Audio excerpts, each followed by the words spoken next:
नमस्कार मित्रांनो, मी अमोल, इंजिनियर अमोल या चॅनलमध्ये आपले स्वागत आहे. आपण रिसेंटली म्हणजे 1-2 दिवसाआधी लाईव्ह स्ट्रीमिंग घेतले होते आपल्या चॅनलवर, इंजिनियर अमोल या चॅनलवर. त्याद्वारे बऱ्याच विद्यार्थी मित्रांनी माझ्याकडे प्रश्न केले, त्यांचे उत्तरं मी द्यायचा प्रयत्न केला. परंतु त्यामधले काही प्रश्न सुटलेले आहेत म्हणा किंवा मग काही क्वेश्चन्स असे आहेत की जे मी उत्तरं देऊ शकलो नाही म्हणा किंवा मग वेळ मिळाला नाही, हाही एक भाग असू शकतो. तर ज्यांची उत्तरं मी देऊ शकलो नाही त्याबद्दल मी दिलगिरी व्यक्त करतो त्यांना. आणि यापुढे पण आपण लाईव्ह स्ट्रीमिंग घेणार आहे मित्रांनो.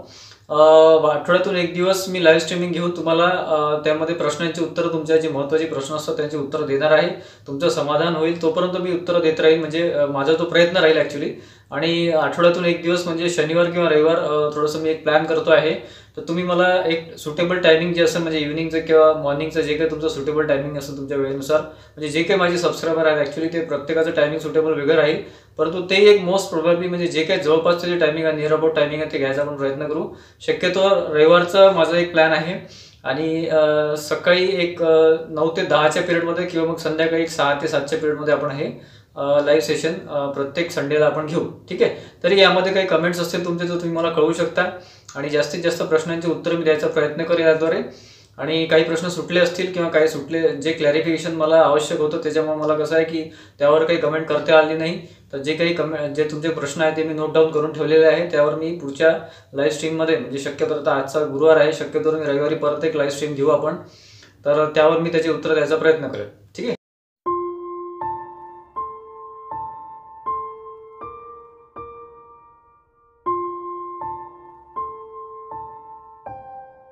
मित्रांनो, आजचा जो विषय आहे आपला, आजचा जो व्हिडिओचा विषय आहे तो आहे की प्रिपरेशन स्ट्रॅटजी. कारण की मला कसं आहे की बऱ्याच विद्यार्थ्यांचे प्रश्न त्या दिवशी पण होते आणि याच्या आधी पण विचारले गेलेले आहेत मुलांनी प्रश्न मला.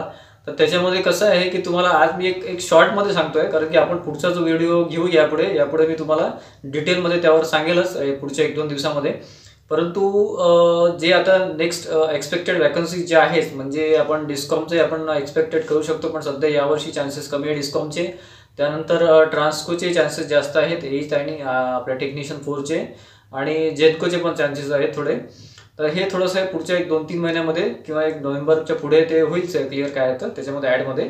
तर परत मी त्यावर तुम्हाला अपडेट देईलच, सगळ्यात लवकर अपडेट द्यायचा प्रयत्न करेल तुम्हाला.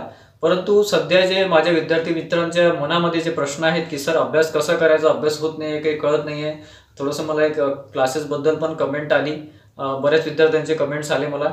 तर ऑफलाईनचं तर काय थोडंसं शुअरिटी कमी आहे, कारण की वेळेच्या याच्यामुळे बंधनामुळे किंवा माझं जे टायमिंग आहे ते मॅच होत नाही आहे. परंतु मी प्रयत्न करतोय मित्रांनो. आणि जे काही ऑनलाईनचं आहे, बॅचेस आहे, तर त्या डेफिनेटली पुढच्या 15 ते 20 दिवसामध्ये तुम्हाला नोटिफाय करण्यात येईल.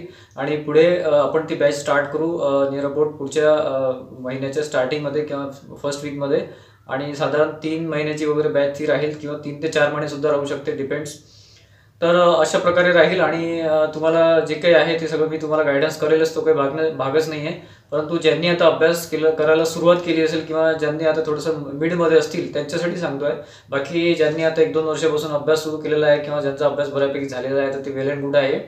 परंतु ज्यांना आता अभ्यास सुरू करायचा आहे, असे बरेच नवीन विद्यार्थी किंवा नवीन आता पासआउट झालेले असतात, 1 वर्ष आधी पासआउट झालेले असतात, त्यांचे मला बरेच प्रश्न असतात. तर काय मित्रांनो की आधी आपण टेक्निकलचा विचार करू, म्हणजे इलेक्ट्रिकल, मेकॅनिकल, इलेक्ट्रॉनिक जे काही तुमचा सब्जेक्ट असेल तर त्यानुसार मग तुम्हाला त्याआधी एक क्लॅरिफिकेशन देतो की महावितरण आणि महापारेषणमध्ये इलेक्ट्रिकल हे आहे, म्हणजे अलाऊ आहे. आणि बाकी जेनकोमध्ये ज्यांना अभ्यास सुरू केला आहे किंवा अभ्यास सुरू करतील तर तिथे mechanical, electrical, electronics, production, instrumentation या ब्रँचेस अलाऊ आहेत, म्हणजे तिथे ते अप्लाय करू शकतात. हे परत एकदा तुम्हाला सांगतो. आणि आपण थोडंसं आता इलेक्ट्रिकलबद्दलच बोलणार आहे, कारण की ॲक्च्युली कसं आहे की 2 कंपनीमध्ये इलेक्ट्रिकल आहे आणि 3ही कंपनीमध्ये इलेक्ट्रिकल आहे ॲक्च्युली. तर त्याच्यामध्ये कसं आहे की आधी टेक्निकलचा अभ्यास आपण सुरू करायचा. आणि टेक्निकलमध्ये जे काही मी सिलेबस वाईज व्हिडिओज तुम्हाला आधी दिलेले आहेत, ते आधी मी तुम्हाला सिलेबसवर व्हिडिओ बनवलेले आहेत, माझे ओल्ड व्हिडिओज तुम्ही बघू शकता किंवा वर आय बटनमध्ये तुम्हाला ते व्हिडिओ मिळून जातील, डिस्क्रिप्शनमध्ये मिळून जातील. किंवा जे नवीन युजर असतील, नवीन सबस्क्रायबर असतील किंवा नवीन जे व्ह्युअर्स आहेत माझे, त्यांच्यासाठी मी सांगतोय डिटेलमध्ये. तर ते आधीचे व्हिडिओ माझे बघू शकतात.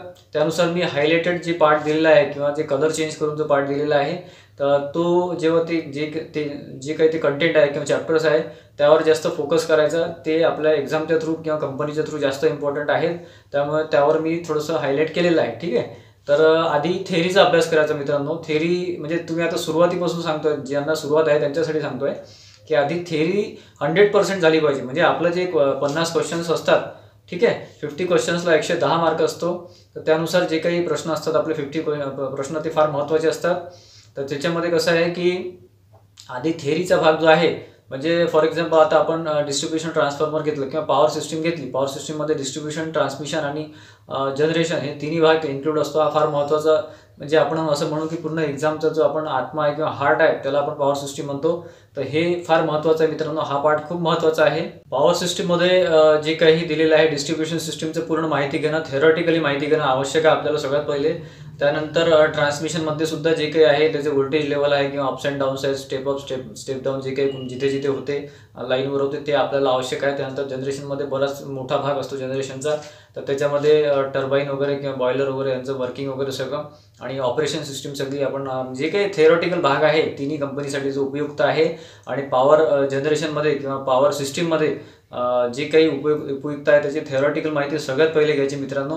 कारण आपण कसं करायचं की अभ्यास करताना 50 पैकी आपल्याला जवळपास 20 क्वेश्चन्स आपले 100% करेक्ट आले पाहिजे. त्यासाठी आधी प्लॅनिंग करायचं. त्यानंतर 20% आपलं कन्फर्म झालं, आपलं थेरॉटिकल नॉलेज एकदम कन्फर्म झालं, काही विचारलं तर आपल्याला इथे असं जर आपलं एक मानसिकता झाली, आपल्याला कळालं की नाही आपल्याला बरंच आपण शुअर झालेलो आहे किंवा आपला अभ्यास झालेला आहे, त्यानंतर आपण थोडंफार तिथे डीपली जायचं. डीपली म्हणजे काय की इक्वेशन वाईज असतं किंवा जे काही प्रॉब्लेमॅटिक ॲनालिटिकल क्वेश्चन्स असतात आपल्या याच्या टेक्निकल बेस, तर तिथे आपण जायचं. तिथून आपल्याला हे करायचं, म्हणजे त्याचा डिटेल अभ्यास करायचा. त्यासाठी मी बुक्स तुम्हाला ऑलरेडी सांगितलेले आहे. परंतु जे काही आहेत ॲक्च्युली कसं आहे की एक बुक असं सांगणं कठीण असतं याच्यामध्ये. त्याच्यामध्ये जे बी गुप्ता जे मी सांगितलं त्याचे भरपूर सिरीज आहेत. मला काही विद्यार्थी मित्रांचे प्रश्न आले की सर हे तर खूप मोठा विषय आहे, म्हणजे या ऑथरमध्ये भरपूर बुक्स असतात. तर त्याबद्दल मी तुम्हाला खाली लिंक देईलच जे बुक्स आहे ते. आणि प्लस तुम्हाला त्याचे वाटलं तर एक फिगर पण इथे तुम्हाला, एक इमेज पण तुम्हाला देईल जे मी रेकमेंड करेल ते. आणि त्यानंतर व्ही के मेहता तर बेस्ट आहे. त्यानंतर हांडाचं बुक आहे, वाधवाचं बुक आहे, राजपूतचं बुक आहे, यांचं बुक आहे. तर हे ॲक्च्युली भरपूर आहेत. तुम्हाला जिथून सोपं जातं, जिथे तुम्हाला लँग्वेज सोपी पडते. मी नॉर्मली जे बी गुप्ता रेकमेंड करत असतो, इंटिग्रेटेड सर्किट जे काय आपलं आहे याच्यामध्ये जे हेडिंग आहे ते तुम्हाला खाली डिस्क्रिप्शनमध्ये देईलच मी. त्यानुसार तुम्ही ते बुक आधी रेफर करा, तिथून सुरुवात करा, थेरॉटिकल नॉलेज क्लिअर करा. त्यानंतर इक्वेशन म्हणा किंवा ॲनालिटिकल जे बेस क्वेश्चन्स असतात आपले, जे काही थोडंफार मार्काचे जे काय असतात त्याचे 30 ते 40 साधारण 50 पैकी साधारण एक 20 एक प्रश्न त्यावर येऊ शकतात किंवा 15 मार्क तर कन्फर्म आहेत त्यावर. तर ते करा. म्हणजे हे काही जे टोटल जे आहे आपलं, म्हणजे 50 मार्काचं, याच्यामध्ये 50% ते आणि 50% ते असं प्रश्नाची शक्यता असते. परंतु वेळेनुसार किंवा ॲडनुसार ते जिथे त्यांना देतात ते एक्झाम जे कंडक्ट करतात त्यांच्यावर ते डिपेंड राहतं. तर आपण असं समजू की 25 to 20 हे जे आहे मार्क आपले हे फार महत्त्वाचे आहे. मार्क म्हणण्यापेक्षा क्वेश्चन्स 50 पैकी, तर ते आवश्यक आहे आपल्याला. थेरॉटिकल जे आहे ते कन्फर्म झालं पाहिजे. ते एकदम कॉन्फिडेंटली आपण म्हणू शकलो पाहिजे की आता माझे 25 क्वेश्चन्स कधीच चुकणार नाही किंवा चुकू शकत नाही. ॲनालिटिकलमध्ये कसं आहे की तो भाग थोडा किचकट असल्यामुळे काही मुलांना जमतो, काही मुलांना जमत नाही, ठीक आहे. तर तो डिटेलचा भाग आहे. परंतु आधी आपल्याला जे सोपं आहे म्हणा किंवा जे आपण करू शकतो ते आधी करायचं, ठीक आहे. त्यानंतर तो भाग घ्यायचा. हे झालं टेक्निकलचं. हे मी तुम्हाला आज शॉर्टमध्ये सांगतोय. याच्यामध्ये परत डिटेल माझा पुढच्या 1-2-3 दिवसामध्ये व्हिडिओ येईलच यावर. कारण की आता एक्झाम पुढे येतीलच किंवा पुढे जे काही आहे त्यानुसार आपल्याला स्ट्रॅटेजी ठरवणं आवश्यक आहे. त्यासाठी मी तुम्हाला एक ब्रीफमध्ये सांगतोय, शॉर्टमध्ये. तर जर आहे ॲप्टिट्यूड आणि रिझनिंगचा भाग, तर याला कमी लिखून चालत नाही मित्रांनो. बरेचसे कट ऑफ जे आहे ते ॲप्टिट्यूड आणि रिझनिंगमुळे कमी जास्त होते आपले मार्क्स. आपण म्हणतो की माझं टेक्निकल खूप छान गेलं, परंतु माझं सिलेक्शन का नाही झालं, माझं मार्क्स का नाही आले. तर त्याच्यामध्ये इश्यू हाच राहतो की टेक्निकल नंतर जे काही भाग येतो ॲप्टिट्यूड रिझनिंगचा, त्याच्यामध्ये रिझनिंग जे आहे त्याचे 40 क्वेश्चन्स असतात 20 मार्क्ससाठी. तर तो पण भाग खूप महत्त्वाचा आहे आणि हा भाग सोपा आहे असं म्हटलं तरी चालेल. कारण की इंटरेस्टिंग भाग असतो. याच्यामध्ये आपण काय करायचं की टेक्निकलचा अभ्यास आपण मेन फोकस टेक्निकलवर करायचं. परंतु मध्ये समजा आपण 4-5 तास टेक्निकल केलं, त्यानंतर 1 तास किंवा 2 तास किंवा 1.5 तास जसं जमेल तसं आपण रिझनिंग घ्यायचं, मध्ये रिझनिंगचा अभ्यास करायचा किंवा मग ॲप्टिट्यूडचा अभ्यास करायचा, त्याचे प्रश्न सॉल्व्ह करायचा प्रयत्न करायचा, त्यानुसार आपण अभ्यास करायचा, ठीक आहे. हे दोन्ही ठिकाणी अप्लिकेबल आहे मित्रांनो. हे जे आपण ITI होल्डर जे आपले एक्झाम असतात त्यासाठी पण आहे आणि BE साठी पण आहे आणि जे काही पॉली होल्डर आहे त्यांच्यासाठी, हे सगळ्यांसाठी मी कंबाईन सांगतो आहे आज. तर हे आहे मित्रांनो. आणि फक्त कसं करायचं की जिथे आपण बोर होतोय, जिथे आपली लिंक लागत नाही, जिथे कंटाळा येतोय, तिथे पुस्तक साईडला ठेवून द्यायचं, ठीक आहे. आपण जास्त तिथे डोकं घालायचं नाही. आणि कसं आहे की मध्ये आपण चेंज करत राहिलं, जसं टेक्निकल घेतलं तर टेक्निकल 2 तास झाले आपले, आता बोर झालो, आता थोडंसं बोरिंग वाटत आहे. ॲक्च्युली बोर व्हायला नाही पाहिजे, कारण की इंटरेस्ट आपण निर्माण केला किंवा आपल्याला ते समजलं तर बोर होत नाही. समजलं नाही किंवा लक्षात आलं नाही तरच आपण बोर होतो. तर त्यानंतर थोडंसं अर्धा एक तास आपण रिझनिंग घ्यायचं, ॲप्टिट्यूड घ्यायचं. आणि मराठीचं असं आहे की मराठी म्हणा किंवा जे काही लँग्वेज आहे आपली इंग्लिश लँग्वेजचं पण असतं जनरेशनमध्ये, तिथे काय करायचं की तो जो भाग आहे तो असं आठवड्यातून आपण एकदा दोनदा असं झाला पाहिजे असं आपण कन्सिडर करायचं. त्याला यात कसं आहे की 20 प्रश्न असतात आणि 10 मार्काचं ते राहतं. ठीक आहे, त्याच्यावर पण कट ऑफ डिपेंड असतो, त्यामुळे आपण इग्नोर करून चालत नाही. तर मित्रांनो, ही झाली आपली प्रिपरेशन स्ट्रॅटेजी. एकदम बेसिक तुम्हाला सांगतोय सध्या की जे नवीन मुलं आहे किंवा जे आता 1-2-3 महिन्यामध्ये प्रिपरेशन स्टार्ट केलं असेल, तर ते जे स्टार्ट केलं असेल तुम्ही नीडमध्ये असेल तर ते सगळं तुम्ही वाटलं तर म्हणजे माझ्या साईडने सांगतो मी तुम्हाला, हे माझं मत आहे की ते थोडंसं स्टॉप करा आणि मी जे सांगतोय तिथून सुरुवात करा. आधी बेसिकची सुरुवात करा. जे काही आपले थिअरॉटिकल आहे ते टेक्निकलचा अभ्यास सुरू करा. ते 50 पैकी 20 ते 25 प्रश्न कन्फर्म असतात, त्याच्यामुळे तिथे थोडंसं आपण लक्ष द्यायची गरज आहे. कारण की आपले ते 20 ते 25 मार्क किंवा जे क्वेश्चन्स आहेत ते चुकले नाही पाहिजे, ते गेले नाही पाहिजे. ठीक आहे. आणि त्यानंतर पुढचं जे आहे, जे इक्वेशन जे आहे, ॲनालिटिकल जे प्रॉब्लेमॅटिक जे प्रश्न असतात ते थोडे क्रिटिकल असतात. तर त्यामुळे आपण 25 पैकी आपण जर एक 10 ते 15 जरी कव्हर करू शकलो तरी भरपूर आहे. कारण की याचा मेरिट फार कमी असतो, 60% वगैरेच्या जवळपास मेरिट जाईल याचा, त्याच्यामुळे ते फार लो असतं. आणि त्याच्यामध्ये तुम्हाला थोडंसं तुम्ही एक वेळ देऊन तुम्हाला जर किचकट वाटत असेल तर, पण थिअरॉटिकल तुमचं सुटलं नाही पाहिजे, म्हणजे जे सुटलं नाही पाहिजे ॲक्च्युली. त्याच्यामुळे प्रॉब्लेमॅटिकलपेक्षा थिअरॉटिकलवर जास्त महत्त्व द्या. आपला अभ्यास कंप्लीट झाला त्यानंतरच इक्वेशनकडे वळा किंवा जे काही आपले प्रॉब्लेमॅटिक क्वेश्चन असतात त्याकडे वळा. ठीक आहे. आणि ॲप्टिट्यूड रिजनिंगचं असं आहे की ते तुम्हाला करणं आवश्यक आहे आणि त्याची जास्तीत जास्त प्रॅक्टिस करणे आवश्यक आहे. हा झाला पूर्ण अभ्यासाचा भाग. त्यानंतर मित्रांनो, जेव्हा 2 महिन्यानंतर, 3 महिन्यानंतर किंवा 1.5 महिन्यानंतर आपल्याला असं वाटलं की आपला अभ्यास बऱ्यापैकी झालेला आहे, किंवा ज्यांनी आधी सुरू केलं असेल, म्हणजे हे मी डिसेंबरचं तुम्हाला प्लॅनिंग सांगतोय, आपण असं एक्सपेक्ट करतोय की पुढच्या आता नोव्हेंबर-डिसेंबरमध्ये ॲड येईल, त्यानुसार मी तुम्हाला हे सगळं प्लॅनिंग सांगतोय. ठीक आहे. तर 2.5 महिन्यानंतर आपल्याला असं कन्फर्म झालं की आता आपलं, किंवा मग तुम्ही आधी सुरुवात केली असेल तर तुमचा आता होण्यात आला असेल अभ्यास, किंवा बऱ्याच जणांचा झाला असेल. ठीक आहे. ज्यांचा झाला असेल त्यांचं फारच चांगलं. तर त्याच्यामध्ये आपण काय करू शकतो की MCQ, म्हणजे जे काही ऑब्जेक्टिव्ह बेस्ड क्वेश्चन्स आहे, तर त्याचा जास्तीत जास्त प्रॅक्टिस करणे आवश्यक आहे मित्रांनो. कारण थिअरॉटिकल अभ्यास वेगळा आणि त्यानंतर आपण जे MCQ सॉल्व्ह करतो ते फार महत्त्वाचं आहे. त्याच्यामध्ये जास्तीत जास्त म्हणजे 3 महिने तुम्ही यात दिले असेल तर तुम्हाला 2-3 महिने त्यामध्ये देणं आवश्यक आहे. जास्तीत जास्त MCQ आपल्या डोळ्याखालून गेले पाहिजे. त्यासाठी पण मी पुढे तुम्हाला बुक्स रेफर करेल, सांगेलच तुम्हाला. जे काही मी आता नावं घेतले ऑथर्सचे, त्यामध्ये पण ते आहेत, त्यांचेसुद्धा ऑब्जेक्टिव्ह MCQचे प्रश्न असतात, तिथे पण ते आहे.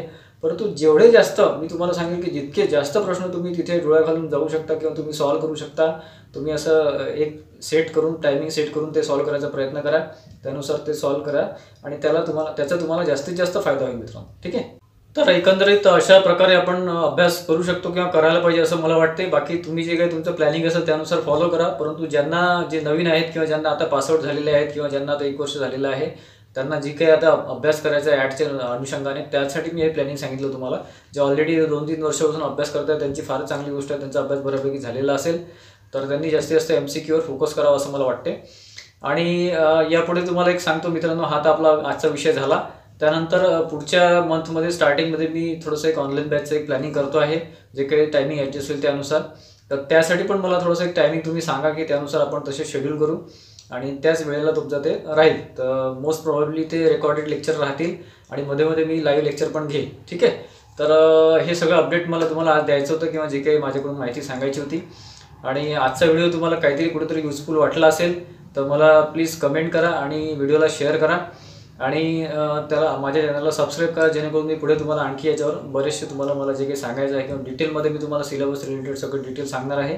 आणि अभ्यासाचं प्लॅनिंग जे आहे तर पुढच्या व्हिडिओच्यापेक्षा जास्त मोठा होईल कदाचित, परंतु तुमच्या उपयोगाचं सगळं मी इथे सांगणार आहे. ठीक आहे.